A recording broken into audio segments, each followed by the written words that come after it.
Hello and welcome to Independent Thinking, the weekly podcast from Chatham House. I'm Bronwyn Maddox. This week, Iranians are going to the polls. The first parliamentary elections since the wave of protests and anger following the death of Mahsa Amini in 2022. A death that spoke to many Iranian women about the constraints and danger they face from the Islamic Republic and its morality police. The stakes for this vote could not be higher. The Assembly of Experts, one of the institutions whose members are being elected, is the key deliberative body that will decide Iran's next supreme leader. And the battle for influence between conservative forces and more reform-minded factions is well underway. Whoever wins will shape the Iran that emerges after the death of Ali Khamenei, whenever that comes. So we're going to discuss the forces competing for influence inside Iran's government and the external factors as the regime continues to be rocked by protests as well as by economic insecurity.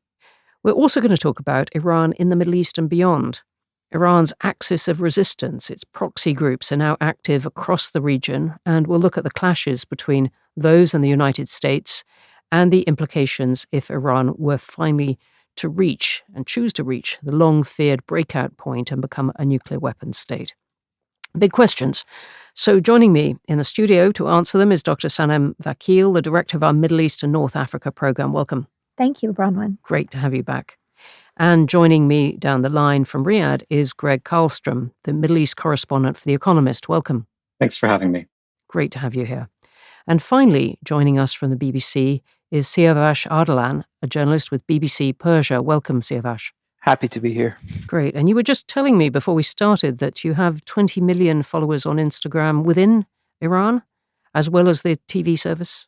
Well, we're not sure if all the followers are from Iran, but this is how many Iranians are following us. Large numbers of them are in Iran because Instagram has become one of the main social media tools for Iranians, in addition to Telegram and obviously WhatsApp.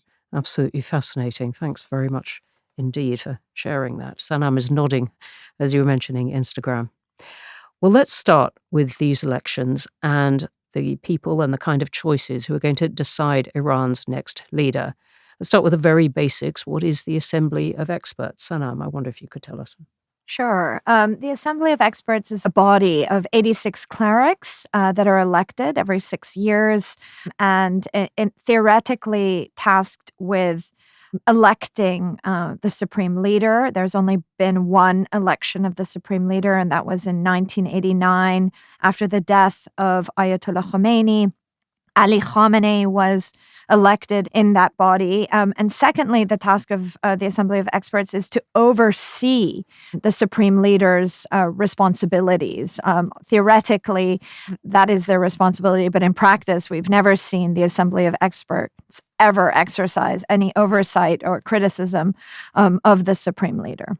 But it still has a crucial role in picking the supreme leader. Well, there has only been one election or selection process in the past number of decades. And constitutionally, it does have this responsibility. So we do assume that this Assembly of Experts that will be elected in this coming Friday could be the body that would elect or select the next supreme leader. Ali Khamenei is in his mid-80s, and of course he's been rumored to be sick for quite some time, but we just don't know how long he's going to live. And also, it's important to note that in 1989, in the election selection process, they did change the constitution and lower the sort of clerical requirements that were necessary to become supreme leader. So it's also possible that constitutional change could come again. And another outcome could be very much in the works that we are not privy to or could be being discussed behind closed doors. Of which there are many. All right, lots we don't know. But I think we do know that he's 84. And as you said, much speculation about his health. Siavash, I wonder if there's been a lot of talk in other countries about when this transition from the supreme leader will come and the kind of consuming attention that this transition is taking on Iranian politics and government at the moment. Could you just take us into the power that the supreme leader has and how significant it is that there is a transition coming? Well, it's very hard to overstate the influence and the power of the supreme leader. He appoints people to the heads of some of Iran's most powerful institutions in the armed forces and in Iran's political system. He has clerics who represent him in all of these institutions, and he has the final say on all matters. So his is quite strong. Although if you ask him, he might, say that, he would like to have more influence over, getting things done the way he wants to. But there is a lot of speculation as to who may replace him. That's really a topic and a half. All Iranians are talking about that. There's been a lot of rumors about who's being groomed to succeed him. But all these have been rumors. There's no set facts. And given the dynamics in Iranian politics with the armed forces, on one hand, Revolutionary Guards in particular, and the clerical establishment and the power play between these two, it's really difficult to say how it will all play out once Khamenei leaves the stage. And it's not just his death that might spark a, crisis or a, succession crisis. That also, we have to take other possibilities as well. The fact that he might slowly, deteriorate, he might lose his mental faculties. It hasn't happened yet. He's appeared pretty healthy in the media, though, his presentation to the public is very controlled, but we haven't seen any deterioration in his, mental sharpness and so on. So it's very difficult to say at this stage, and all depends also on where Iran stands at the time of his death regionally and domestically. Greg, Iran's current parliament, which was elected in 2020, has been dominated by conservatives and ultra-conservatives, and many of the reformists and moderates were disqualified. Do you see a similar pattern this year? I think so, yes. So every election in Iran has a list of candidates vetted by what's called the Guardian Council. It's a body that has the authority to supervise elections, and part of that authority is choosing who actually gets to run. What they did during the last parliamentary and presidential elections was to essentially clear the field of any well-known moderate or reformist candidates, people who might have name recognition and might attract some degree of public support. They cleared the field to ensure conservative hardliners would do well in those elections. And they're doing something similar in the run-up to this election this week. The regime doesn't want to take any chances right now. It's a very fraught moment. You have this looming transition of power at some point, probably in the next few years. You have a moment when the public is very unhappy about economic conditions, about inflation running officially around 50%. The poverty rate has almost doubled in the past few years. The official poverty rate, people are very angry about economic conditions. We had mass protests 18 months ago after Mahsa Amini was killed while in police custody. You have unrest in the region right now, a very turbulent situation across the Middle East. So this is not a moment when the regime wants to take any chances of allowing pragmatic reformists, call them what you will, more moderate candidates to stand for election. So something of the same again. But Sanam, what happens to all that frustration that we're hearing about from ordinary Iranians and the feelings that gave rise to all those protests, including from people, including women who want reform? Well, that frustration is still very alive and very much there. What the state has done and continues to do is exercise its repressive capacity. It is extremely coercive. It surveils its people. It has, over the past few months, increased executions of people involved in the protests. So it will continue to use that coercive control to keep a lid on things. But you just never know what will be the next spark, what would lead to the next wave of protests. Iran has had a long history of protests historically, but particularly since the Islamic Republic came to being. And we've seen massive protests in 2009, in 2017, 2019. It's not an if, in my mind. It's a question of when will be the next round of protests. And people will continue to exert their frustration. And in these elections that are coming, the lack of participation, I think, is going to be a sign of protest. Activists from prison, Narges Mohammadi won the Nobel Peace Prize. Many others are calling on people to boycott. And I think that Iranians are disenchanted and frustrated and don't want to give this system any kind of legitimacy. So I anticipate that this will be the lowest turnout we will have ever seen in 45 years. Siavash, talking about the economic conditions, the result of sanctions and all kinds of other pressures on the country, what is that like for people, ordinary people these days? Well, it's very difficult. There is no hope for the future. You can see that in the migration figures. Almost everyone that we know is leaving the country. We had one remarkable statistics of 98% of the graduates of one of Iran's top universities leaving the country. So it's not so much the attractions that the West holds for them, but it's how much they have lost hope in their own future and in their living conditions. From one day to another, things could change. The value of the currency could drop. The prices could go up. The inflation is just really one of the biggest issues that Iranians have. As Greg said, the poverty rate has doubled. So it's very difficult. And Iranians are trying to, there is really I've never seen this in the past 40 years, but not even during those years of the Iran-Iraq war in the 80s, but a very prevailing sense of despair. Iran is not a failed state, but sometimes it does feel that way to many Iranians. And just to be clear, it's fairly easy for Iranians to leave the country, isn't it? Provided they can find another country to accept them. But where are they going? They're mostly, Turkey is a transition point, but many of them choose the West, either Western Europe or the United States or Canada. That's the main destinations that they go to. And you will see a lot of Iranians from different backgrounds, different professions working in those countries. And we've seen some of it in British immigration applications and people turning up at the borders. So just to pull together this question of how significant these elections are, we've got all these pressures roiling away. Greg, how would you sum up the importance of these elections to the future of Iran? Well, for the supreme leader right now, I think his overarching concern is not even so much the identity of his successor as trying to ensure the continuity of the regime, trying to ensure that this regime and the very conservative ideology that he has promoted as supreme leader remains intact after his death. That's what he's worried about right now. You have, as Sanam and Siavash have both alluded to, you have all of these pressures within the system from an angry public, a revolutionary guard that might want to see a different role for itself in post Khamenei politics in Iran.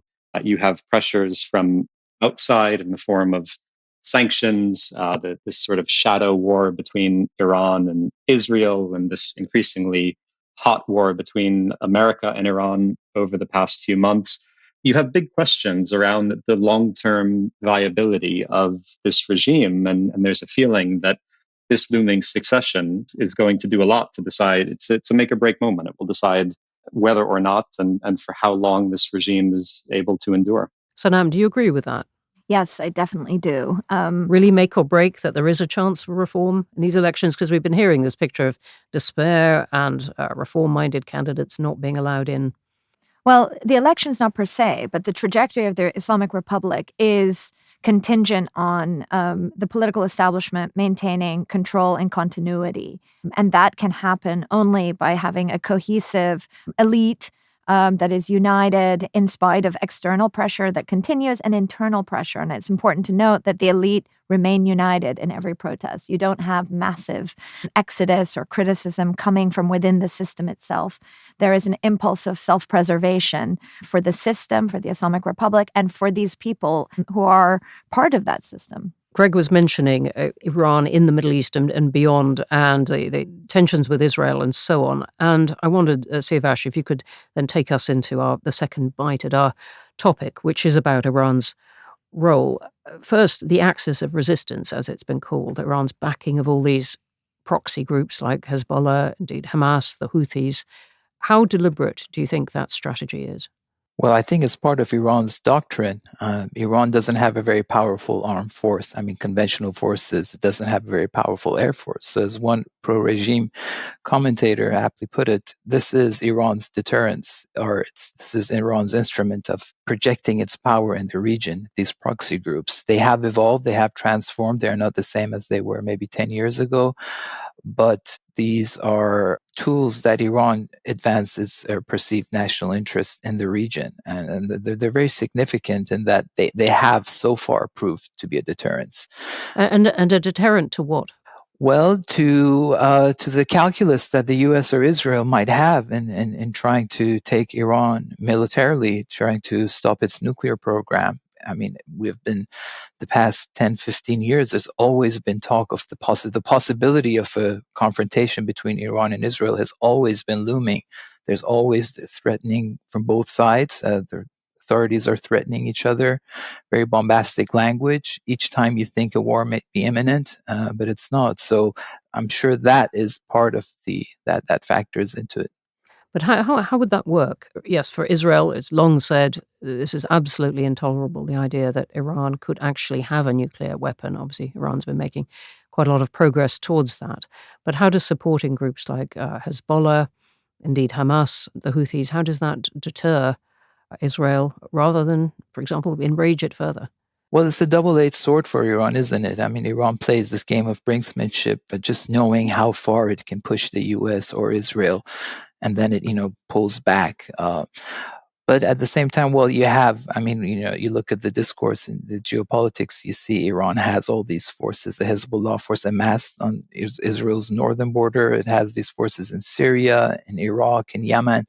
You saw how after the October 7th attack, as if each side where, there was this division of tasks and labor between these different proxy groups in trying to confront Israel. And if a war breaks out, if Israel does decide to strike Iran, well, it's not as if it will get away with it easily. So it does serve as a deterrent to some extent.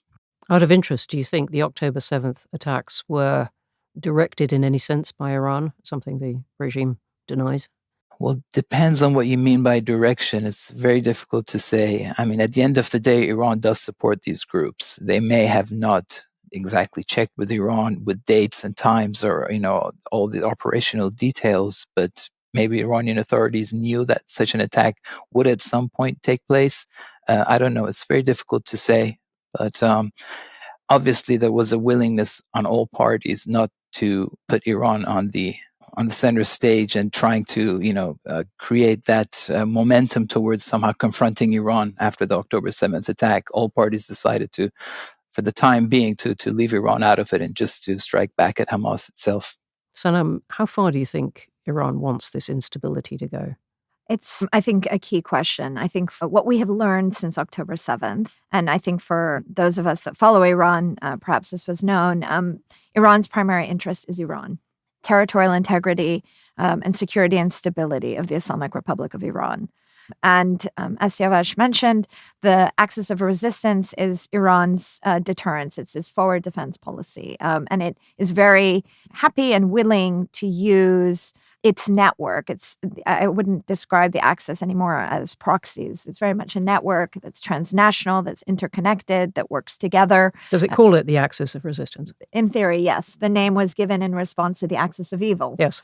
And it has transitioned away from a more centralized control and management of the axis to decentralizing its involvement and creating greater connectivity within the groups so that they can operate perhaps without Iran, less Iranian coordination, more empowerment of Hezbollah. The axis has also got domestic roots in all of these countries, domestic relevance, political influence. And so Iran is a patron and a supporter of the axis, happy to use and instrumentalize the axis, but isn't willing to militarily mobilize for the axis unless, of course, Iran is attacked by Israel or the United States because of its support for destabilizing the Middle East. But would you share the view, which I think we've been discussing, that Iran wants to stop short of a big war at the time of this transition of leadership that we've all been talking about? It's certainly been consistent in its messaging of that since October 7th. And I think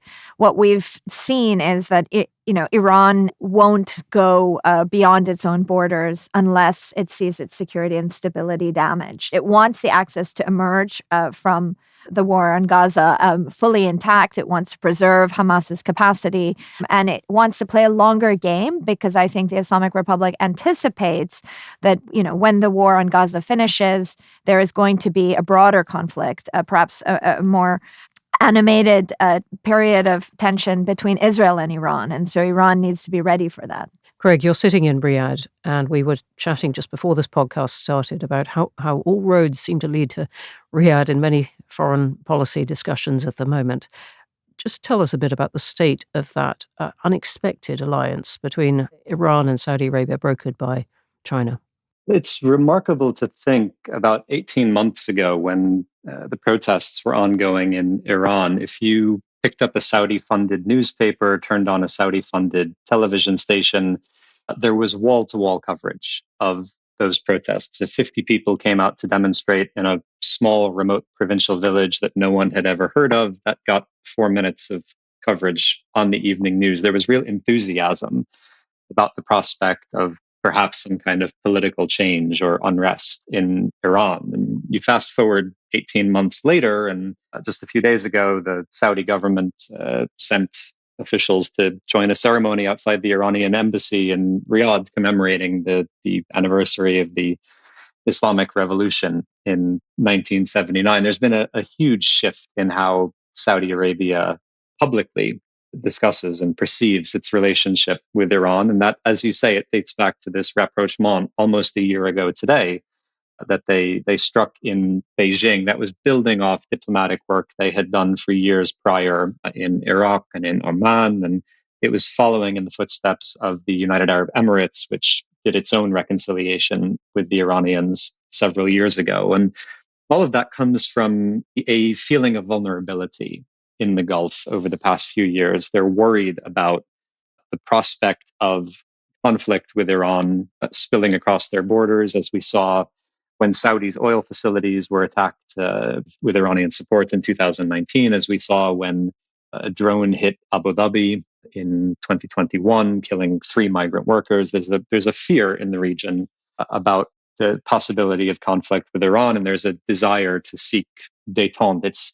It's not a warm rapprochement at all, and many parts of it, including the economic ties that both Saudi and Iran talked up when they signed this deal a year ago, that hasn't really materialized. If you look at trade, if you look at investment from Saudi Arabia going into Iran, there's really not much of that. So it's a very realpolitik, cold détente where the Saudis have agreed to tone down their critical media coverage of Iran, and the Iranians have agreed to do the same with Saudi, and they're pretending that they're friends. They're not really friends, but there's a desire on both sides to avoid direct conflict between themselves. Sanam, you're nodding.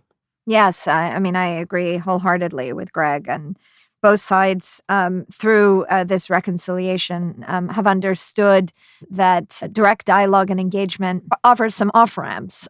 For Iran, obviously, breaks itself out of containment. It shows that the Trump policy of containing Iran, even though maximum pressure sanctions are still very much there, have come to an end. Iran has restored ties with all of the Gulf states short of Bahrain. And Iran hopes to revive and build out economic and security agreements with Saudi Arabia. And for Saudi Arabia, the direct dialogue with Iran can be used to incentivize and manage Iran's role in the region that Saudi Arabia is very threatened by. Of course, it's not going to change the underlying threat perceptions and the deep distrust overnight, if ever. But it is an interesting foundation and a shift in the region. Let's just spend a few minutes right at the end on this question of whether the world is ready for a nuclear Iran and whether that's what Iran intends. Nuclear weapons, I mean, not nuclear power.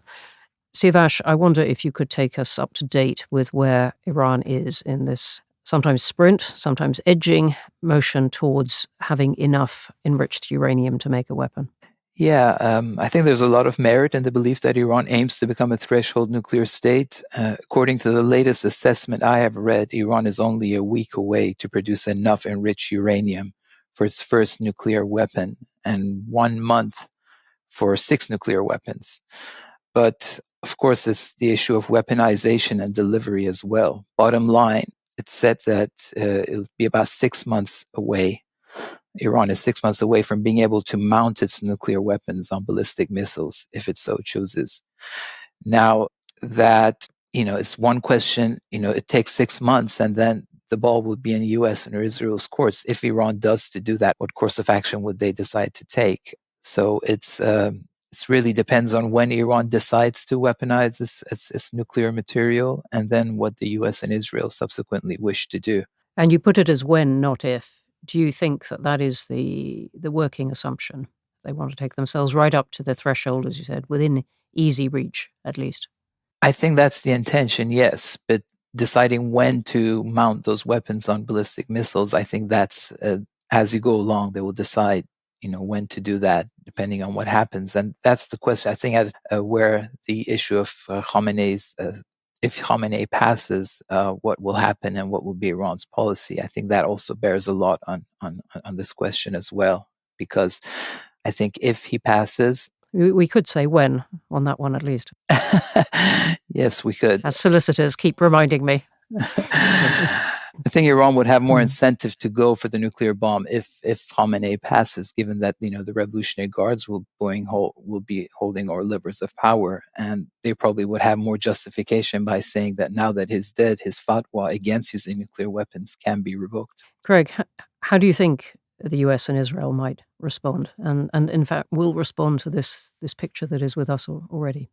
Well, in Israel, Benjamin Netanyahu has threatened for many, many years now that he won't allow the Iranians to build a nuclear weapon, and he will take military action to prevent that from happening. But I think at this point, the utility of an Israeli strike against Iran's nuclear program would be very limited. Iran has dispersed its nuclear facilities. Some of them are heavily fortified. The best that Israel would be able to do is a temporary setback. We're talking probably a matter of months to Iran's nuclear work. And at the same time, by carrying out that strike, it would probably reinforce for Iran the rationale for developing a nuclear weapon as a deterrent against future Israeli strikes. So I think 10 years ago, 15 years ago, it might have been different, but the utility of it is very limited now. For the United States, obviously, it can do more damage, significantly more damage to Iran's nuclear program. But there are very real doubts, not just in Israel, but across the Middle East, that the Biden administration that has so far tried to avoid getting dragged into a major conflict in the Middle East, wants to pivot to Asia and focus its attention elsewhere. There are real doubts that it would follow through on its threats, that all options are on the table, and it might be willing to carry out a strike against Iran. So then you run into some potential second order consequences of perhaps a nuclear arms race in the region. Mohammed bin Salman, the Saudi crown prince, has made it clear that if Iran developed a bomb, he would seek to develop a bomb. You've had other talk from other states in the region along similar lines, and that starts to be a real concern. I don't think it's a given that they're going to go nuclear, and I think whether or not they do, Arab states we're talking here, whether or not they do, depends somewhat on what America does, whether it agrees to a defense treaty with countries in the Gulf, whether it explicitly extends its own nuclear umbrella to the Gulf states. It's not a given that you're going to have an active arms race, but it becomes a very real possibility. Sanam, do you think that this is one reason why Saudi Arabia has shown such interest in a civil nuclear power program?